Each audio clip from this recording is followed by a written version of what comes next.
আমরা দুর্নীতিগ্রস্তকে নির্বাচিত করব, আমরা সন্ত্রাসীকে নির্বাচিত করব, আমরা চাঁদাবাজকে নির্বাচিত করব, তাহলে আমরা কেমন করে প্রত্যাশা করব দেশে সুশাসন আসবে? সত্যিকার অর্থে আপনারা যদি ভালো লোককে নির্বাচিত করেন তাহলে দেশে ভালো মানুষের শাসন প্রতিষ্ঠা হবে। এই দায়টা জনগণের। আমাদের আগামী নির্বাচনে দুর্নীতিবাজরা সামনে আসতে পারবেন না। Elections will be for the next 5 years, but the referendum will be for the next 100 years, said Dr. Yunus.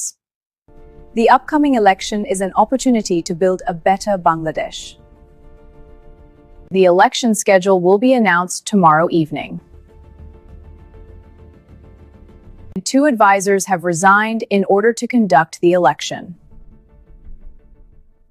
The Amir of Jamaat has said red card to corruption. Let us come together to rebuild Bangladesh anew. Pakistan's Field Marshal Asif Munir issues a stern warning to India in the event of any future war. India's $2 billion ready-made garment exports to the United States have become uncertain. ACC chairman urges people not to elect corrupt individuals. Corruption has seeped into every corner of society. Completely eradicating it will be difficult. Meanwhile, Tariq Rahman said that after many years of mismanagement, fighting corruption will become difficult. If the people entrust them with responsibility, the BNP will once again fight against corruption. Shashir Munir said, if we are elected, corruption in government offices and courts will be stopped within 60 days. The Amir of Jamaat has said that if they come to power, they will form a national government.